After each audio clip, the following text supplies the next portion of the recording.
Oi, gente, dando sequência à discussão sobre os fatores que influenciam a capacidade calorífica molar, a pressão constante das substâncias, CP molar, vamos agora discutir a estrutura das substâncias, como ela influencia na capacidade calorífica. É indiscutível, conforme eu trabalhei na aula anterior, é indiscutível a influência do estado físico de uma substância para explicar as diferenças de suas capacidades caloríficas. O estado físico é o fator mais importante.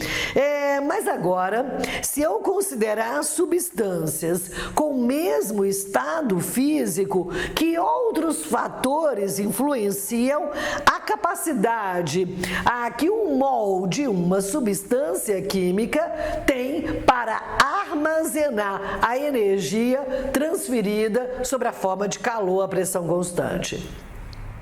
Um fator importante é o tipo de partícula que forma a substância. Se ela é formada por átomos, por íons ou por moléculas. A gente sabe que a capacidade calorífica molar dos sólidos atômicos, como por exemplo os metais, é menor do que a dos sólidos moleculares. Eu estou colocando sólido, mas poderia ser para duas substâncias líquidas, duas substâncias gasosas, mas como eu quero comparar sobretudo com metais, eu vou trabalhar com o estado físico sólido. Então veja alguns exemplos. A capacidade calorífica molar do ouro é 25,42 joule por Kelvin por mol. A do zinco, que é também o metal, 25,40 joule por Kelvin por mol. Você lembra quando eu falei da lei de Dulong-Petit? Veja que as capacidades caloríficas molares de metais mais o centro da tabela periódica é basicamente o mesmo, são valores muito próximos, né? Agora, a capacidade calorífica molar da ureia, essa substância se chama ureia, sólida também. É 93,14 joule por Kelvin por mol. Por que para aumentar de um Kelvin a quantidade de um mol de ureia, o sistema recebe muito mais energia do que ouro e zinco? Isso tem a ver, gente, o estado físico é o mesmo, os três são sólidos. Isso tem a ver que ouro e zinco são formados por átomos de metais. E a ureia é uma substância formada por moléculas. Observe que comigo a fórmula estrutural da ureia tem uma ligação covalente dupla carbono-oxigênio e o carbono se liga, veja, a dois grupos NH2. É a estrutura da molécula da ureia. É bom recapitular que uma molécula é um grupo definido de átomos que estabelece entre si exclusivamente ligações covalentes. Só que os átomos, os metais, só tem uma forma de receber a energia, de manter a energia na sua estrutura. É excitando o movimento de translação dos átomos de ouro. Já as moléculas podem excitar os movimentos de translação e de rotação. Eu nem vou considerar a vibração, que a vibração só é excitada excitada em temperaturas muito elevadas. Então, se eu passar, por exemplo, do estado padrão 25 graus Celsius e 1 atm para 50 graus Celsius e 1 atm, a capacidade calorífica vai aumentar muito por conta da excitação dos movimentos de translação e do movimento de rotação. Então veja que as moléculas têm mais formas de reter essa energia recebida. As moléculas, elas têm mais formas de armazenar o calor transferido a elas, porque tem mais formas de envolver essa energia nos diversos movimentos cinéticos. Então, se você comparar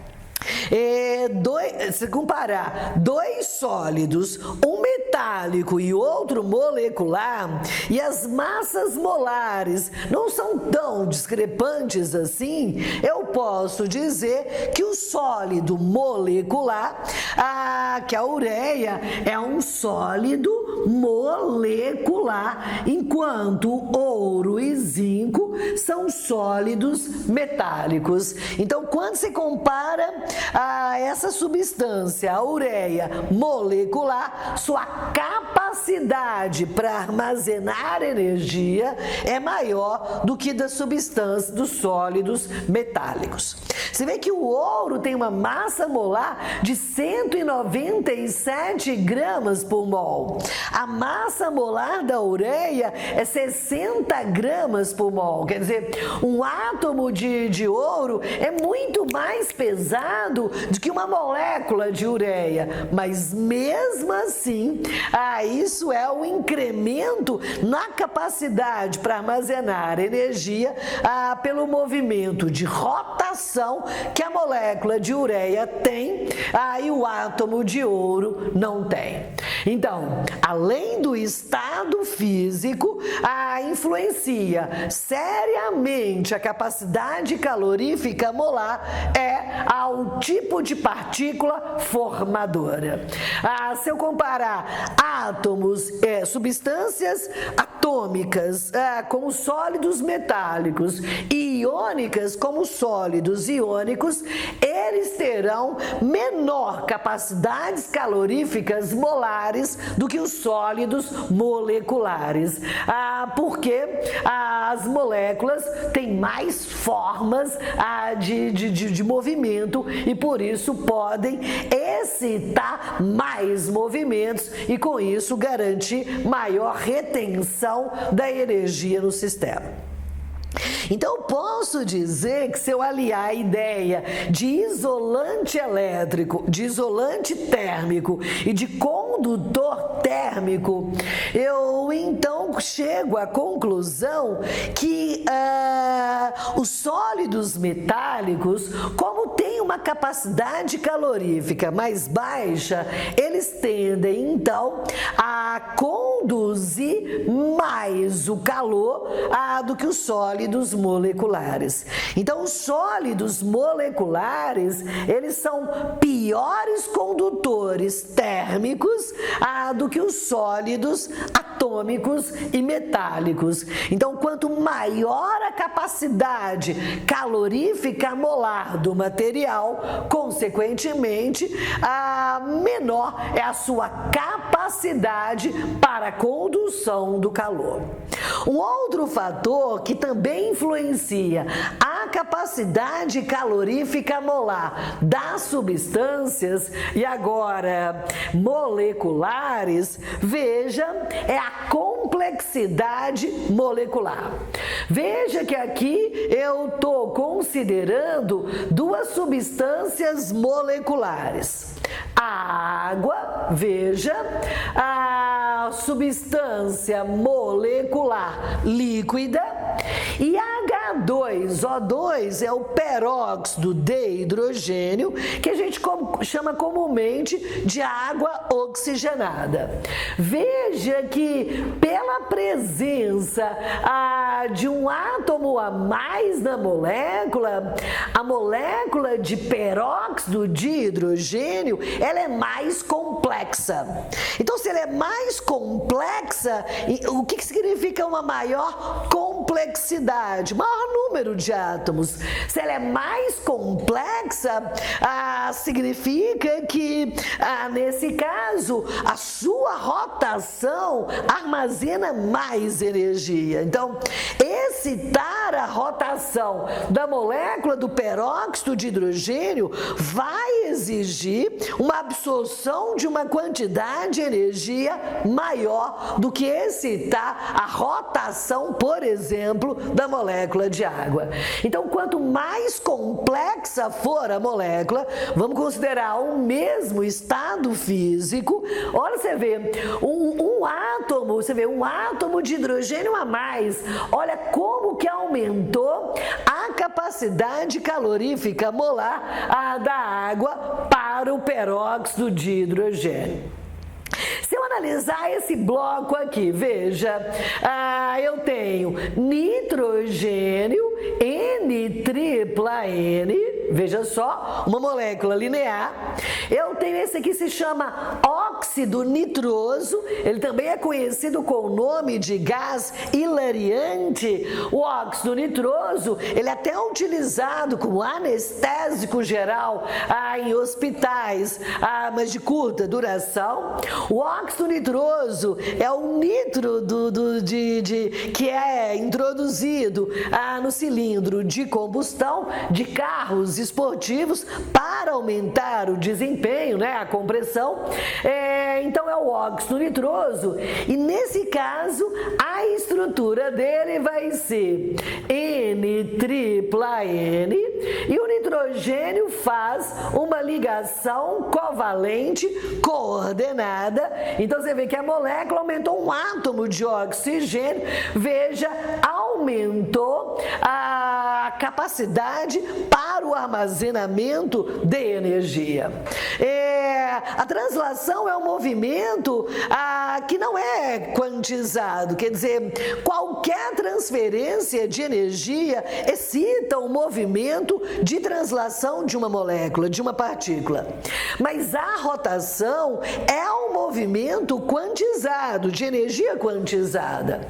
Então, para que a molécula passe de um nível de energia rotacional para o outro mais elevado, no caso do nitrogênio, a absorção de energia ela é menor do que para a molécula do óxido nitroso.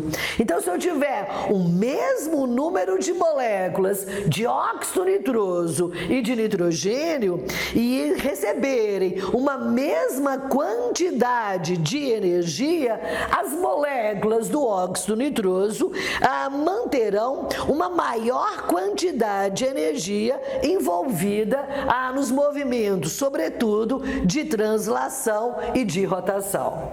Se eu considerar agora essa molécula, que é um dímero do dióxido de nitrogênio, essa molécula chamada a substância é tetróxido de nitrogênio, eu vou ter, veja só, é uma estrutura mais complexa, veja só, uma estrutura com mais átomos, geometricamente um pouco mais complexa e com mais átomos. Olha, você vê como que aumentou, veja só, 3 oxigênios a mais, praticamente dobrou a capacidade calorífica molar da substância. Então, quanto mais complexa for a molécula, quanto mais átomos tiver nessa molécula, eu vou dizer que a excitação dos movimentos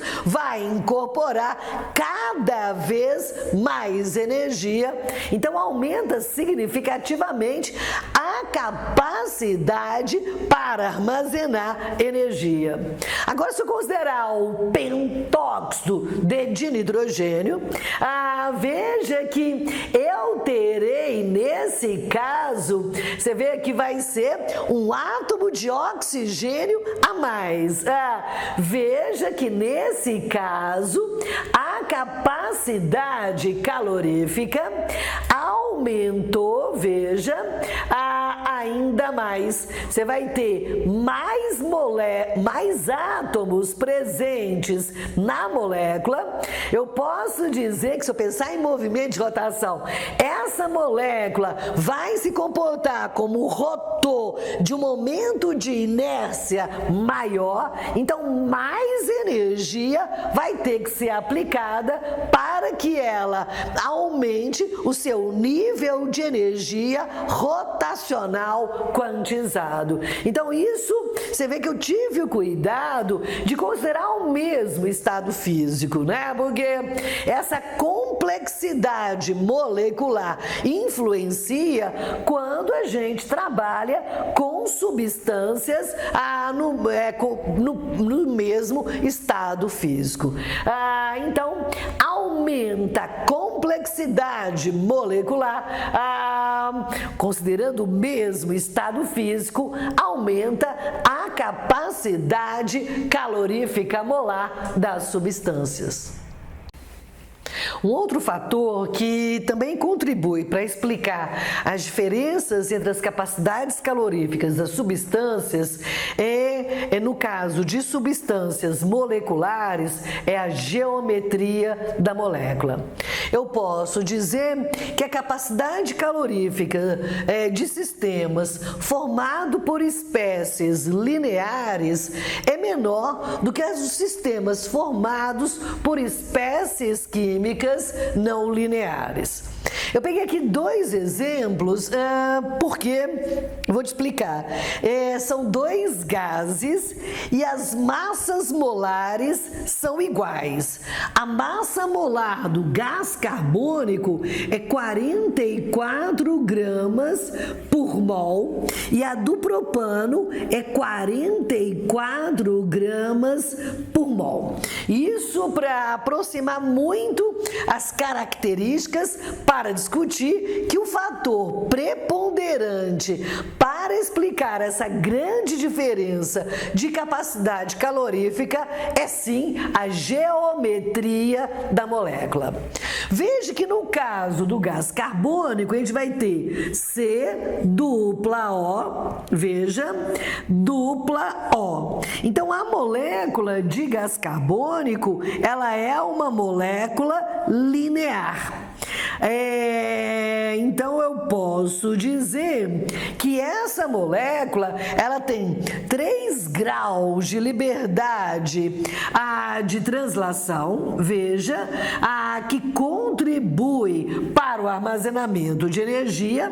Então 3 graus de liberdade de translação. Só que como ela é linear, veja só, ela possui apenas 2 graus de liberdade de rotação. 2 graus de liberdade de rotação. Ela pode rotacionar em torno de 2 eixos da molécula. 2 graus de liberdade de rotação. Agora, se eu pegar a molécula do propano, o propano é um constituinte do GLP, gás liquefeito do petróleo, gás de cozinha.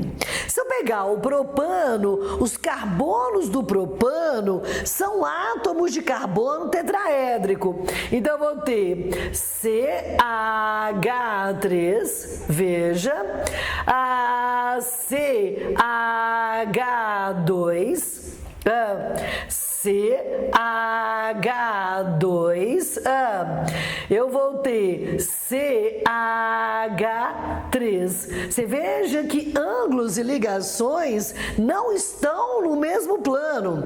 A molécula, ela tem arranjos espaciais. Os 3 átomos de carbono, eles são tetraédricos, utilizam orbitais híbridos do tipo sp3. Então você vê ambas substâncias gasosas, massas molares iguais, só que essa é linear e aquela não é linear.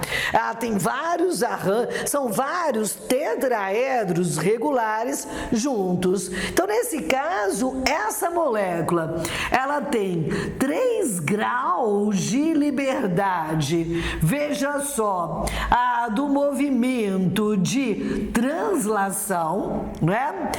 Como qualquer partícula.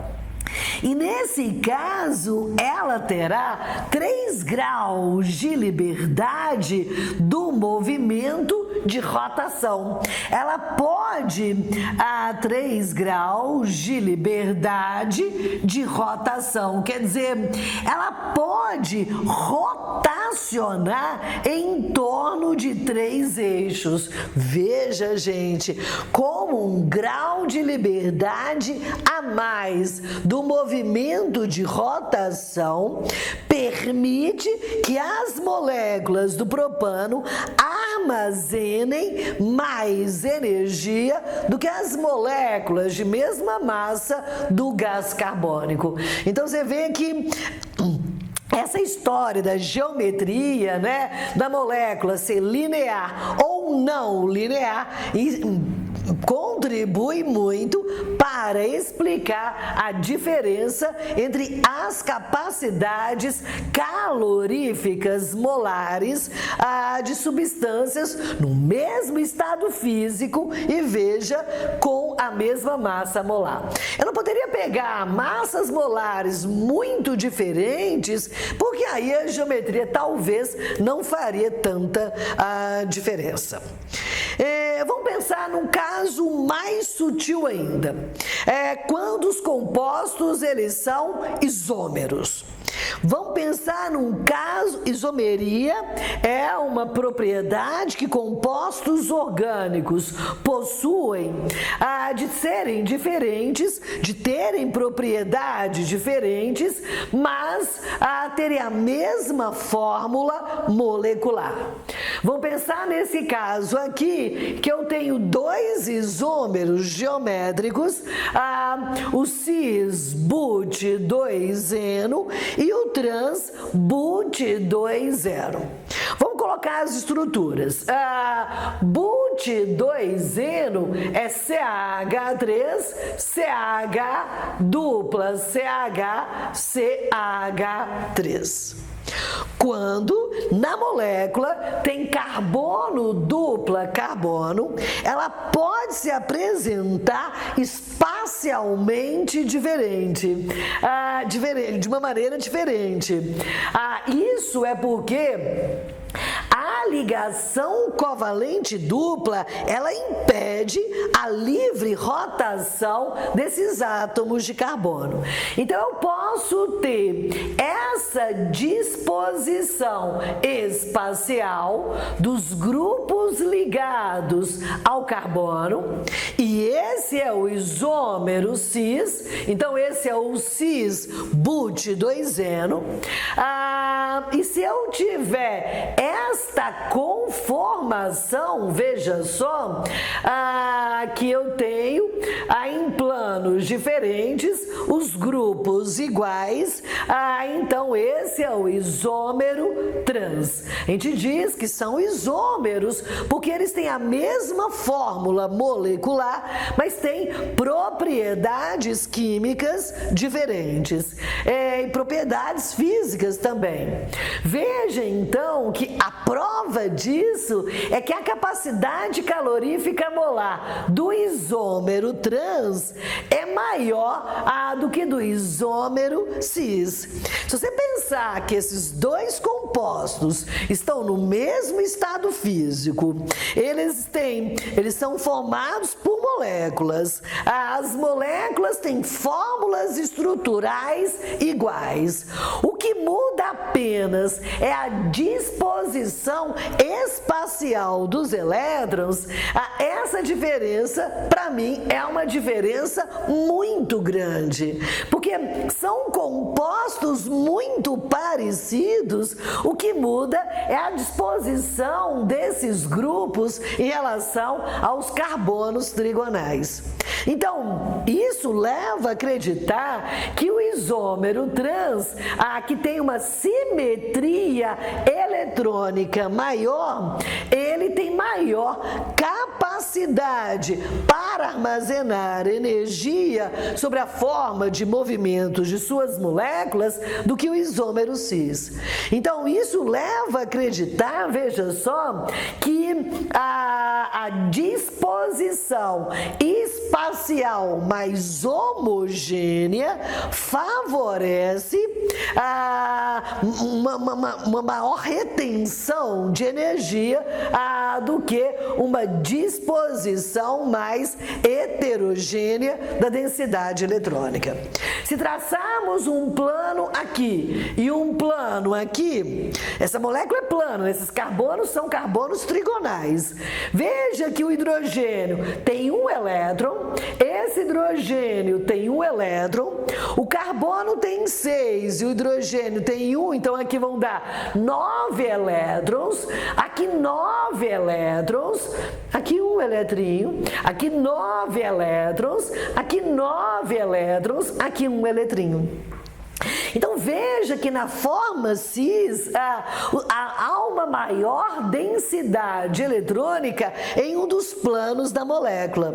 E na forma trans, a densidade eletrônica se divide igualmente nos dois planos da molécula. Então essa simetria eletrônica contribui para uma capacidade de armazenamento de energia maior, quer dizer, para excitar os movimentos da molécula trans simetricamente eletrônica, é preciso incorporar mais energia do que para excitar os mesmos movimentos de translação e rotação da molécula cis.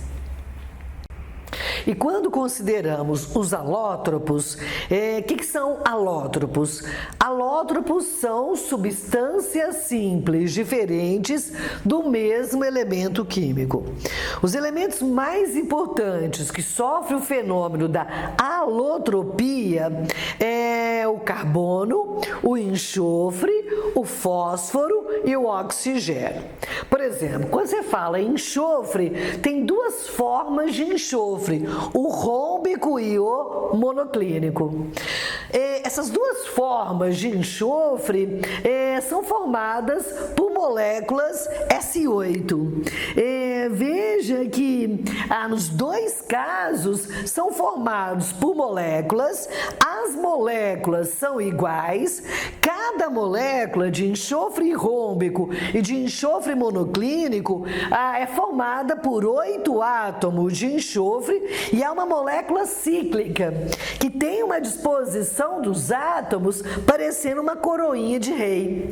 E então, qual que é a diferença entre enxofre rômbico e monoclínico? A organização cristalina dessas moléculas.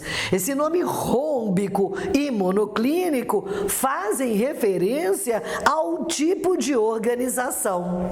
Então, eu posso dizer que quanto maior a desordem, quanto maior a desorganização, eu posso dizer que a capacidade calorífica molar vai ser maior.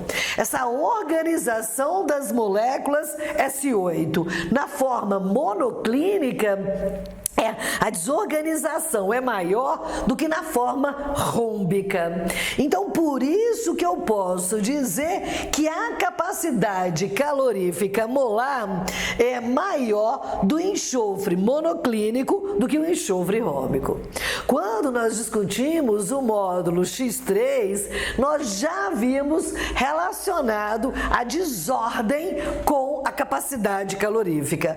Lembra que a variação da entropia, ela é igual à quantidade em mol da substância vezes a capacidade calorífica molar, a pressão constante, vezes ln de T2 sobre T1. Então, como que o aumento da desordem está relacionado com a capacidade calorífica molar? Então, estados mais desorganizados tendem a ter uma capacidade maior para armazenar energia do que estados mais que têm umas partículas mais organizadas. Então, a diferença é pequena porque são os mesmos átomos, mas veja que nas duas organizações